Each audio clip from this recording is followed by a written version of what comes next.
오늘 말씀을 통해서 우리 오늘 구원에 대해서 보도록 하시겠는데요. 구원 이야기 많은 사람들이 종종 죽고 나서 있는 일 그렇게 생각하는 경우가 있는지 그렇지 않습니다.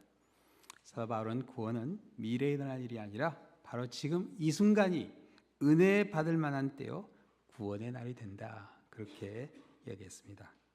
오늘 바로 이 순간이 여러분에게 구원이 되시기를, 또 구원의 확신이 이미 있는 분은 더 확신하게 되시고, 혹시 흔들렸다면 다시 그 확신을 회복하게 되시기를 우리 주님의 이름으로 축원합니다. 우리 자부님은 인사하시겠습니다. 구원 받으세요 하고 인사해 주세요. 구원의 확신 가운데 흔들리지 않는 우리 랄리한 장로교회 우리 모든 교우들이 되시기를 우리 주님의 이름으로 축원합니다.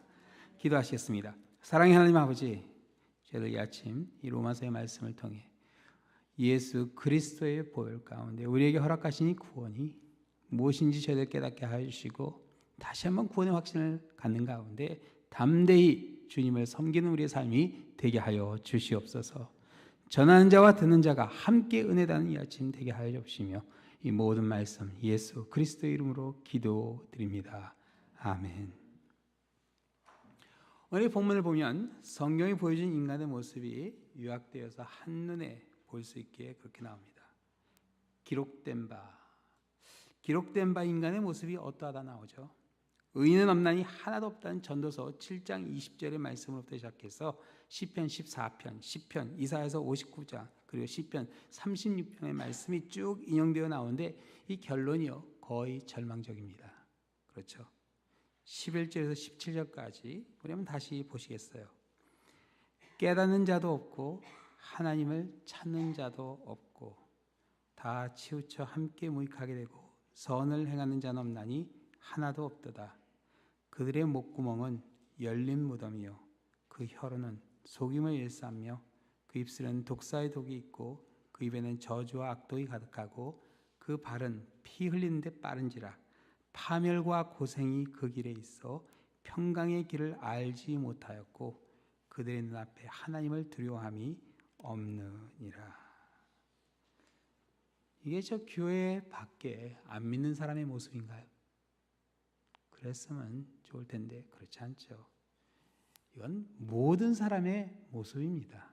교회 밖이든 아니든. 그 중에 어떤 사람들은 그렇게 생각해요. 교회 다니는 사람 다 선할 거다. 그런가요? 우리의 희망사항일 뿐입니다. 노력은 하죠. 그렇지만 그럼에도 불구하고 우리는 죄인입니다. 죄를 짓습니다. 오늘 보면 23절에 분명히 나오듯이 모든 사람이 죄를 범하였음에 하나님의 영광에 이르지 못했다. 그게 나옵니다. 모든 사람이 죄를 범하였음에. 사람은 다 죄를 져요. 그럼 교회 나오는 사람과 나오지 않는 사람의 차이는 뭐가 있을까? 차이가 있나요? 있습니다. 있기는. 교회 나오면 율법과 선지자, 즉 하나님의 말씀, 성경 말씀을 통해서 인간에게 죄가 있다는 사실, 죄의 문제가 심각하다는 사실을 조금씩 알아가게 됩니다. 신앙생활 오래 하면 오래 할수록 그걸 확실하게 깨닫게 돼요. 야, 이 죄의 문제가 심각하구나. 성경 말씀이 마치 엑스레이 같아요. 히브리서 4장에 보면 이런 말씀이 나오죠. 하나님의 말씀은 살아있고 활력이 있어 좌우의 날선 어떤 검보다 예리하여 혼과 영과 및 관절과 골수를 찔러 쪼개기까지 하며 또 마음의 생각과 뜻을 판단하나니 지으신 것이 하나도 그 앞에 나타나지 않음이 없고 우리의 결산을 받으실 이의 눈앞에 만물이 벌거벗은 것 같이 드러나느니라. 성경 말씀은 죄 가운데 살아가는 우리의 겉모습은 물론 우리의 마음의 생각과 뜻까지 그대로 보여준다. 그렇게 이야기합니다. 벌거벗은 것까지 드러난다. 그렇죠? 부끄러운 우리의 모습을 발견하게 됩니다. 성경을 읽으면 읽을수록 내가 죄인이라 하는 사실을 깨닫게 돼요. 근데 여러분 병원에 가서 엑스레이를 아무리 많이 찍는다 해도 그게 사실 치료되는 건 아닙니다. 좀 더 정확하게 문제는 파악할 수 있어요. 어디가 부러졌는지, 어떻게 부러졌는지 엑스레이를 많이 다른 각도에서 찍어보면 알 수 있지만 그게 치료를 해주지는 못해요. 그렇습니다. 성경 읽는 것만으로는 부족합니다. 구원 받으셔야 됩니다. 하나님의 은혜 가운데 새로워져야 돼요. 생각보다 많은 신앙인들이요, 이 구원의 이 부분에 약해질 때가 있어요. 한번 통계를 해봤다고 그래요. 바나 리서치에서 신앙생활 오래 하면 오래 할수록 구원의 확신이 오는가? 근데 놀랍게도 반비례였어요. 오히려 처음 신앙생활 하는 사람들이 구원의 확신이 있고 가면 갈수록 이게 흔들려요. 성경을 읽고 공부도 많이 하고 지식도 많고 봉사도 열심히 하는데 정작 어느 한순간 이 구원에 대해서 우리의 관심이 사라집니다. 내가 과연 지금 구원의 기쁨이 있는가? 내 구원을 바라보고 있는가? 내 구원의 감격 가운데 살아가고 있는가? 여러분 이거 깊이 생각해 보셔야 돼요. 구원에 관심이 없으면요, 한순간에 흔들려 버립니다. 그래서 죄 문제가 생기면요, 고민하고 힘들어하다 결국 헤어나오지 못하고 영적 수렁에 빠져버려요. 보통 뭐 시험이 된다 하는데 이런 경우가 많습니다. 가까이 있는 사람들이 다 선할 거라고 생각했는데 죄를 짓는다는 사실에 충격받습니다. 없는 말을 만들어내고 서로 모함하고 비판하고 정죄하는 모습에 실망합니다. 심지어 하나님을 두려워하는 모습조차 보이지 않는 그런 경우도 보게 돼요. 이런 경우 어떻게 해야 될까요? 뭐 만나지 않으면 마음 편해질까요? 어떤 분들은 미국 교회 나가는 분들도 계세요. 여러분 뭐 미국 교회라고 다를까요? 우리가 말을 못해 달라 보일 뿐이지 똑같습니다. 제가 목회학 박사학위 공부할 때 목사님들 5명이 같이 했어요. 2사람은 백인 목사님, 아주 전통적인 백인교회 목사님, 한 사람은 흑인 목사님, 한 사람은 한국에서 목회하다 오신 목사님, 한 사람은 이민교회 하는 저. 이게 사실 다 배경이 달라요. 그래서 우리가 이야기할 때 서로 이게 말이 안 통할 줄 알았어요. 근데 참 놀랍게도요, 한마디 한마디 하면 그거 우리 교회에서도 있는데 그대로 나와요. 그래서 결국 나중에 결론이 이건 인종이나 문화의 문제가 아니라 사람의 문제구나, 죄의 문제구나 하는 걸 깨닫게 되었어요. 똑같습니다. 그러면 산속에 들어가서 혼자 살면 마음이 편해질까? 근데 그게 그렇게 해서 해결될 문제가 아니에요. 나를 실망시킨 사람들의 그 모습이요, 내 안에도 똑같이 있기 때문에 그렇습니다. 안도현 시인이 쓴 무식한 놈이란 시에 아주 재미있는 표현이 나와요. 무식한 놈, 쑥부쟁이와 구절초를 구별하지 못하는 너하고 이 들길 여태 걸어왔다니 나요, 나는 지금부터 너하고 절교다. 나요, 지금부터 너하고 절교다. 여러분 이 쑥부쟁이와 구절초 꽃은 거의 모양이 비슷합니다. 미국 사람이 말하는 그 하얀색 데이지 꽃 같아요. 멀리 보면 비슷하게 보여요. 가까이 가서 이파리를 봐야만 구분할 수 있어요. 이 시인은 자기가 이 두 꽃의 차이를 알고 있다 생각했는데 실제로 구분을 못한 겁니다. 자기 자신에 대한 실망이죠. 여러분 타인에 대한 실망보다 우리 자신에 대한 실망이 사실 더 견디기 어렵습니다. 하소연하고 화풀이 할 것조차 없어 용서가 잘 안 돼요. 그런 나의 모습이 너무 싫어지고 할 수만 있다면 정말 절규하고 싶은 마음 듭니다. 뭐 어떻게 해야 되는가? 세상 사람들은 잊어버리고 노력하죠. 술도 마셔보고 어떤 사람은 약도 하고 심한 경우엔 자살을 시도하는 사람들도 있습니다. 또 자살을 하는 경우도 있죠. 가룟 유다의 경우가 그랬어요. 근데 그렇게 해서 해결되는가? 아닙니다. 해결되지 않아요. 구원 받아야 됩니다. 구원 받아야 돼요. 도움이 필요한 순간이에요. 하나님의 도움을 청해야 될 순간입니다. 하나님이 도와주지 않으면 그냥 죽어갑니다. 우리 영혼이 죽어가요. 그러나 하나님의 도움 가운데 죽은 것 같은 우리 영혼이, 우리의 삶이 회복된 역사가 또한 일어납니다. 그래서 오늘 본문 25절을 보면요, 우리를 구원하신 하나님이 어떤 분인가 나와요. 25절 같이 보시겠어요? 이 예수를 하나님이 그 피로써 믿음으로 말미암아 화목제물로 세우셨으니 이는 하나님께서 길이 참으시는 중에 전에 지은 죄를 간구하심으로 자기의 의로우심을 나타내려 하심이니. 이 말이 참 어렵습니다. 사실 로마서를 설교할 때마다 느끼는 거지만 로마서 보면은 항상 선택하고 나서 후회합니다. 좀 쉬운 걸로 할 걸. 말이 참 어려워요. 하나님이 어떤 분이시죠?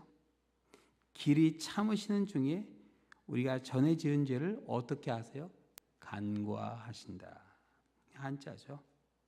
볼간 지나갈 겁니다. 이 구호사를 찾아보니까 큰 관심 없이 대충 보고 넘어간다는 그런 뜻으로 나오더라고요.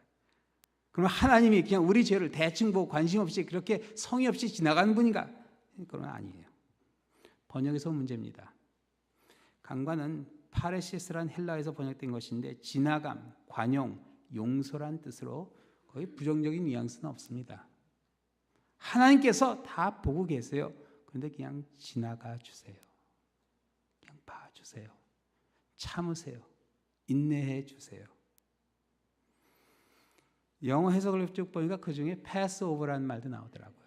재밌죠? 6월절 연상시킵니다. 건너가시는 하나님의 은혜.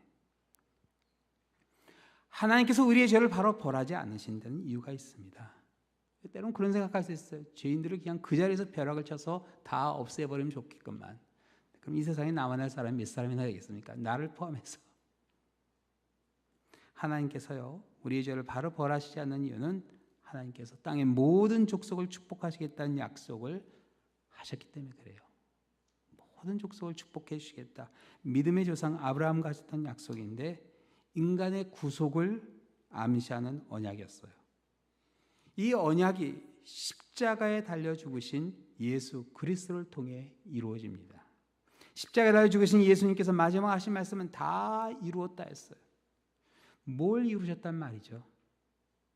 성전에는 아직 부패한 대제사장과 바리새인들이 가득했는데 3년 동안 함께했던 그 제자들은 다 예수님을 버리고 도망갔는데 예수님의 그 많은 이적을 보았던 그 무리들은 예수님을 십자가에 못 박으라 소리쳤는데 지금 무엇을 이뤘다는 말씀인지 3년의 공생에는 완전히 실패로 끝난 것 같는데 뭘 다 이루셨다는 말씀이죠. 하나님께 다 맡기셨어요.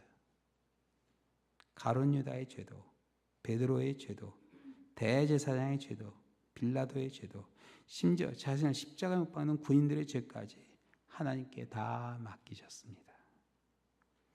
인간의 죄의 문제를 길이 참으셨, 하나님께 온전히 다 맡긴 독생자 예수의 믿음이 오늘 본문 25절을 보면 무엇으로 드려졌다고요? 화목제로 드려졌다 이렇게 나옵니다. 구약 성경은요, 그 제사에 5가지가 나와요. 그 중에 하나가 이제 화목제인데, 화목제는 하나님과 완전한 또한 평화로운 관계를 맺고자 하는 희생 제물을 가리킵니다. 근데 화목제는 다른 제사와 다른 좀 특이한 게 2가지가 있어요. 첫째는 이게 의무가 아니라 자원입니다. 그래서 서원할 때 자원함으로 드리는 그런 제물이 화목제물이 됩니다. 또 둘째로 화목제는 제사장과 레위인들뿐만 아니라 드리는 모든 사람이 다 같이 나눠 먹게 돼 있어요. 축제의 그런 자리가 됩니다. 예수님께서 화목제로 드렸다는 말이 예수님의 살과 피를 상징적으로 나눈 성찬식을 의미할 수 있습니다. 그런데 오늘 본문에 좀 더 중요한 의미를 갖게 돼요.